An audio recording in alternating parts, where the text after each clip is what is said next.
Hello guys and welcome back to another video of our channel.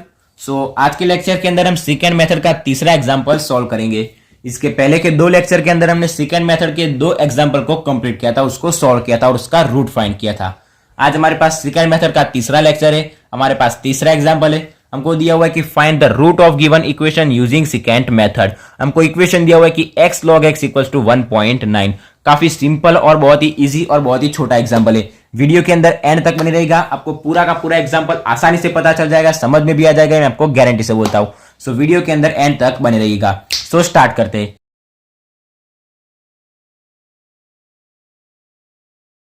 सबसे पहले पहला step लिखेंगे। हमको क्या दिया हुआ है, जो फंक्शन दिया हुआ है वो हम लिखेंगे। सो आंसर स्टार्ट करेंगे। सबसे पहला काम f ऑफ x इक्वल हमको जो दिया है वो लिखेंगे। यहाँ पर इक्वल के दोनों साइड हमको टर्म दिए, तो क्या करेंगे 1.9 को हम क्या कर सकते हैं, लेफ्ट साइड में ले जाएंगे। सो क्या होगा x इंटू लॉग एक्स, और जो 1.9 इस तरफ आएगा तो क्या होगा -1.9। अब पहले स्टेप के अंदर हम क्या फाइंड करेंगे, सो हम वो फाइंड करेंगे कि हमारा रूट किन दोनों के बीच में लाई करेगा। 0 1 के बीच में, 1 के 2 के बीच में, 2 से 3 के बीच में, किन दोनों के बीच में हमारा रूट लाई करेगा। सो उसके लिए क्या करेंगे, हम f ऑफ 0 रखेंगे। f ऑफ 0 रखेंगे, जहां पर भी हमारे पास x होगा वहां पर हम 0 रखेंगे, 1 रखेंगे, 2 रखेंगे। एक वैल्यू हमको माइनस मिलेगी, एक वैल्यू हमको प्लस मिलेगी। सो माइनस और प्लस की जो वैल्यू मिलेगी उन दोनों के बीच में हमारा रूट लाई करेगा। ठीक है, सो यहां पर हम अगर हम f ऑफ 0 रखेंगे, x की जगह 0 रखेंगे, जो पूरा टर्म क्या हो जाएगा 0 हो जाएगा। सो 0 माइनस 1.9 हमको क्या मिलेगा -1.9। अभी हम x की जगह क्या रखेंगे 1 रखेंगे। सो x की जगह रखेंगे 1 इंटू लॉग एक्स की जगह रखेंगे 1 और -1.9।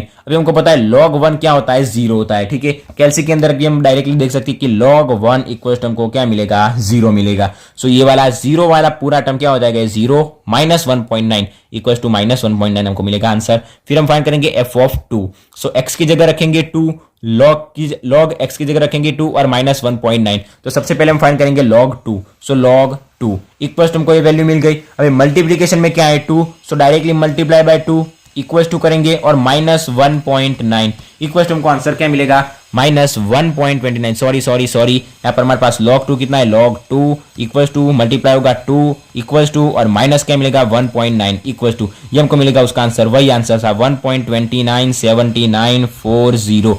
ये हमको किसकी वैल्यू मिल गई, f ऑफ 2 की वैल्यू। अभी हम किसकी वैल्यू फाइंड करेंगे, f ऑफ 3 की वैल्यू फाइंड करेंगे। यहां पर देखिए ये टर्म माइनस है, ये टर्म माइनस है और ये टर्म भी माइनस है, मतलब माइनस। और अभी हमको एक टर्म मिलेगा जो क्या होगा प्लस होगा। जो टर्म प्लस होगा और उसके पहले जो टर्म माइनस होगा उन दोनों के बीच में हमारा रूट लाई करेगा। अभी हम फाइंड करेंगे f ऑफ 3। सो x की जगह रखेंगे 3 इंटू लॉग 3 -1.9। सो यहां पर क्या रखेंगे log 3 इक्वल्स टू मल्टीप्लाई करेंगे 3 से माइनस करेंगे 1.9 इक्वल्स टू हमको क्या मिलेगा इक्वल्स टू -0.468636। यहां पर हम देख सकते हैं 1.9 से वैल्यू क्या हुई, मतलब डिक्रीज हुई। देखिए माइनस के अंदर वैल्यू इंक्रीज हुई, अगर माइनस को भूल जाए तो 1.9 से वैल्यू क्या हुई डिक्रीज हुई 1.29, उससे डिक्रीज हो गई 0.4686 की ओर गई। मतलब अभी हम जैसे जैसे आगे बढ़ते जाएंगे मतलब वैल्यू और डिक्रीज होती जाएगी, मतलब माइनस में इंक्रीज होती जाएगी। ठीक है, सो हमारी वैल्यू प्लस के अंदर हमको मिलती जाएगी। अभी हम क्या पुट करते हैं 4 पुट करते हैं। तो f ऑफ 4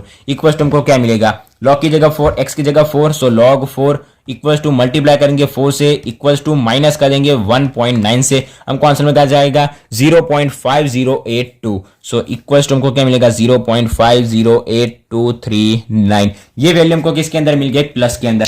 ऊपर वाली माइनस मिली, नीचे वाली प्लस मिली। सो माइनस और प्लस वाली जो भी वैल्यू थी उन दोनों के बीच में हमारा रूट लाई करेगा, मतलब ये वाली और ये वाली वैल्यू के बीच में नहीं, 3 और 4 x वाली जो वैल्यू है उन दोनों के बीच में हमारा रूट लाई करेगा। सो 3 और 4 माइनस वाली और प्लस वाली 3 और 4 के बीच में हमारा रूट क्या करेगा लाई करेगा। सो हमारी फर्स्ट लाइन क्या होगी, hence the root lies between 3 and 4। Hence the root lies between 3 and 4, between 3 and 4। ठीक है, सो हमारा सबसे पहला स्टेप कंप्लीट हो गया। अभी दूसरे स्टेप के अंदर हम क्या फाइंड करेंगे, x0 x1 और f of x0 f of x1। अभी यहां पर हम देख सकते हैं ये वाला टर्म और ये वाला टर्म, ये दोनों के अंदर से छोटा वाला वैल्यू कौन सा है, सो माइनस वाला वैल्यू छोटा है। सो माइनस वैल्यू के आगे जो x की वैल्यू है वो क्या होगा, छोटा वाला x0। सो x0 की जगह हमको मिलेगा 3, बचा कौन 4। सो x1 मिलेगा हमको 4। ठीक है, अभी x0 की जगह 3 है तो 3 की जगह x0। सो यहां पर अगर हम 3 की जगह x0 रख दे, so f of x0 x0 equal to हमको क्या मिलेगा, ये वाला टर्म मिलेगा। So f of x0 equal to हमको क्या मिलेगा, ये -0.4686636। अब यहाँ पर हमारे पास x1 की जगह 4 है और 4 की जगह x1 है। सो 4 की जगह हम क्या रखेंगे, x1। So f of x1 equal to हमको ये वैल्यू मिलेगी 0.508239। यहां पर हमारा दूसरा स्टेप कंप्लीट हो गया। अभी नेक्स्ट और आखिरी स्टेप के अंदर हम क्या फाइंड करेंगे, अप्रोक्सीमेशन फाइंड करेंगे। फर्स्ट अप्रोक्सीमेशन, सेकंड अप्रोक्सीमेशन, ये सब फाइंड करेंगे। वो कैसे फाइंड करते हैं, काफी सिंपल है। सो हम फाइंड करेंगे now the first approximation to the root is, first approximation हमको क्या मिलेगा, ऑलवेज याद रखना फर्स्ट अप्रोक्सीमेशन क्या होता है, x2 होता है, सेकंड अप्रोक्सीमेशन x3 होता है, ठीक है। सो x2 का फॉर्मूला क्या है, आगे हमने देखा था, नहीं याद है तो हम लिखा देते। सो x2 इक्वल टू क्या होगा, देखिए x0 फिक्स है, 2 से छोटा क्या आएगा 1। सो f of x1 minus x1 की जगह x0 और x0 की जगह x1। So x1 into f of x0 और नीचे क्या आएगा, जो f ऑफ वाला टर्म है उनका subtraction. So f of x1 minus f of x0, सारी वैल्यू यहां पर हमारे पास पड़ी है, यहां पर पुट कर देंगे, x2 की वैल्यू मिल जाएगी, x0 की वैल्यू यहां पर हमारे पास कितनी है 3, f ऑफ x1 की वैल्यू यहां पर हमारे पास 0.508239, फिर बीच में आएगा माइनस x1 की वैल्यू कितनी हमारे पास 4 और f ऑफ x0 की वैल्यू यहां पर माइनस के अंदर है, ये वाला माइनस और ये वाला माइनस क्या हो जाएगा प्लस, तो 0.468636 और नीचे डिवीजन के अंदर क्या आएगा, f ऑफ x1 0.508239, बीच में आएगा माइनस, f ऑफ x0 क्या है माइनस वाला, सो माइनस माइनस हो जाएगा प्लस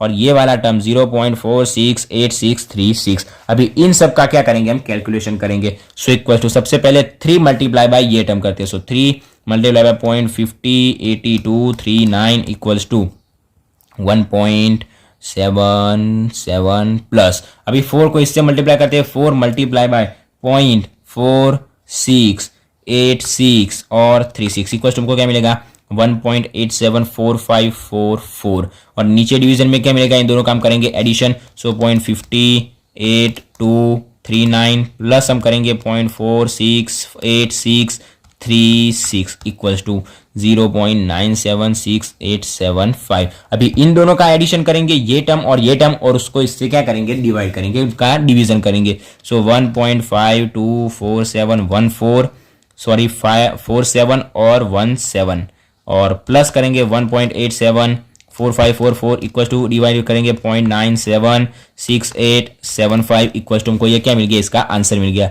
3.479729।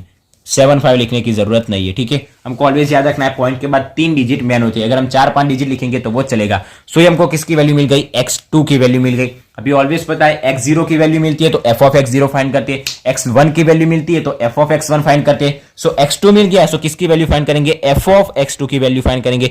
इसके लिए हम क्या करेंगे, हमको ये जो इक्वेशन दिया हुआ है f ऑफ x वाला, यहां पर हम देख सकते हैं f of x equal to हमको क्या मिल दिया हुआ है, so x log x minus 1.9। इसके अंदर जहां पर भी हमारे पास x है वहां पर हम क्या रख देंगे x2 और x2 की वैल्यू क्या है 3.479729। सो f ऑफ हम क्या रखेंगे 3.479729। सो हमको किसकी वैल्यू मिल जाएगी, f ऑफ इसकी, और ये क्या है हमारे पास x2, तो हमको किसकी वैल्यू मिलेगी, f ऑफ x2 की वैल्यू मिलेगी। सो क्या करेंगे, सबसे पहले log करेंगे इसका 3.479729 इक्वल टू मिलेगा ये टर्म, उसको मल्टीप्लाई करेंगे x से और x क्या है हमारे पास 3.479729 इक्वल्स टू और माइनस कर देंगे 1.9। सो ये हमको जो आंसर मिलेगा, ये आंसर किसका होगा, सो ये होगा f ऑफ x2 का, कितना मिला माइनस 0.0155686। यहां तक हमको मिल गया। अभी नेक्स्ट हम क्या फाइंड करेंगे, second approximation. So now the second approximation to the root is, second approximation क्या होगा, x3 होगा। उसका फॉर्मूला हमको पता है कि x0 into F of x2, ये कैसे आएगा, x0 फिक्स है, x3 से छोटा क्या आता है x2, तो वो f के अंदर आएगा, फिर माइनस x2 की जगह x0 और x0 की जगह x2। So x2 into F of x0, नीचे डिवीजन में क्या आएगा, f वाला जो टर्म है उन दोनों का माइनस। अब यहां पर हमारे पास सारी वैल्यू पड़ी है, यहां पर इसके अंदर डायरेक्टली क्या करेंगे, पुट करेंगे। सो हमको x3 की वैल्यू मिल जाएगी। x3 की वैल्यू कितनी मिलेगी, यहां पर डायरेक्टली हमको 3.49519।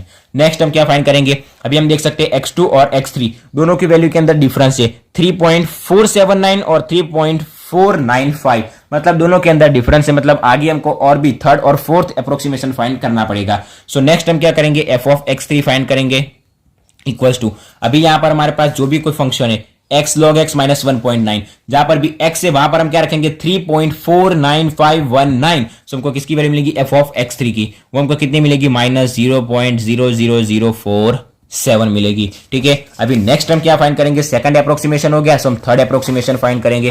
सो थर्ड अप्रोक्सीमेशन डायरेक्टली लिखेंगे, नाउ द थर्ड अप्रोक्सीमेशन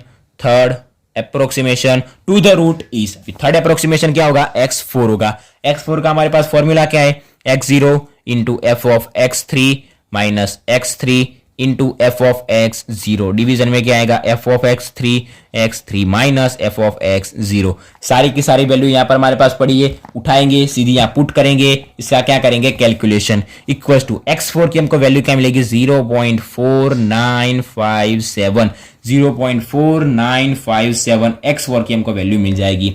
अभी हम देख सकते हैं x4, आगे हमको क्या मिला था x3 की वैल्यू हमको क्या मिली थी 3.495, तीन टर्म ही देखेंगे पॉइंट के बाद। ऑलवेज मैंने आपको पहले भी बताया था, रामानुजन मेथड में भी, सेकंड मेथड के दोनों एग्जांपल में भी, कि पॉइंट के बाद हम ऑलवेज कितने डिजिट देखेंगे, 3 डिजिट देखेंगे। 495 यहां पर क्या है, पॉइंट के बाद 3.495, मतलब हमारा जो आंसर आ गया कंप्लीट हो गया। x4 इक्वल टू मिला 3.495, x3 इक्वल टू मिला 3.495, यहां पर 19 को कैंसिल कर देंगे, यहां से 7 को कैंसिल कर देंगे, क्रॉस कर देंगे। सो हमको x3 और x4 की वैल्यू क्या मिल गई 3.495। ऑलवेज पॉइंट के बाद 3 डिजिट सेम आने चाहिए, 3 डेसिमल प्लेसेस तक हमको जाना है। ठीक है, सो डायरेक्टली हमको ये वैल्यू सेम मिल गई। सो हेंस हमारा आंसर क्या आ गया, hence the root of given equation is, root क्या आएगा इसका 3.495। अभी यहां पर 7 लिखने की जरूरत नहीं है और यहां पर 19 लिखने की जरूरत नहीं है। ये हम क्यों लिख रहे थे, देखिए जितनी हम जो भी नंबर है वो हम कंप्लीट लिखेंगे तब तक हमारा आंसर कंप्लीट आएगा, इसलिए 3.49519 कैलसी के अंदर अगर हमको जो भी आंसर मिलता है वो आंसर हम यहां पर लिख देंगे, पूरा का पूरा हम आंसर लिखेंगे। ठीक है, 5 से 6 डिजिट तक हम जाएंगे, क्योंकि यहां पर जब भी आंसर आएगा तो उसके अंदर हम 3 डिजिट कंसीडर करेंगे। लेकिन अगर हमको कैलसी के अंदर 0.5 यहां पर मिलता है 0.526164 ये हमको मिलता है तो हम पूरा डिजिट कंसीडर करेंगे। ठीक है, कि पॉइंट के बाद 52463 ऐसा पूरा डिजिट कंसीडर करेंगे। लेकिन जब आंसर की बात आती है तो हम क्या करेंगे, पॉइंट के बाद ऑलवेज हम 3 डिजिट ही कंसीडर करेंगे। यहां पर 479, यहां पर 495, तीनों डिजिट अलग अलग थे, यहां पर तीनों डिजिट सेम मिल गए 3.495। सो वो क्या आ गया, हमारा आंसर आ गया। यहाँ पर सेकेंड मेथड का जो तीसरा एग्जाम्पल था वो हमने आसानी से सिंपली कंप्लीट कर दिया। तो हमारा सेकेंड मेथड यहाँ पर क्या हो गया, कंप्लीट हो गया। हमने रामानुजन मेथड के 3 एग्जाम्पल किए, सेकेंड मेथड के 3 एग्जाम्पल किए, स्टेप बाय स्टेप मैंने आपको समझाया। वीडियो के अंदर अगर आपने एंड तक ध्यान से देखा होगा, मैं आपको गारंटी से बोलता हूँ पता चल गया होगा। ठीक है, सेकेंड मेथड यहाँ पर कंप्लीट हो गया। इसके नेक्स्ट लेक्चर के अंदर हम नेक्स्ट मेथड जोड़ेंगे, नेक्स्ट मेथड देखेंगे। आज के लेक्चर में यही तक रखते। आशा रखता हूँ कि आपको ये पूरा का पूरा सेकेंड मेथड के अंदर पूरा कंप्लीट पता चल गया होगा। वीडियो अच्छा लगा हो तो वीडियो को लाइक और शेयर जरूर से करना, और अगर चैनल पर नए हो तो चैनल को सब्सक्राइब भी जरूर से कर देना। So thanks for watching guys.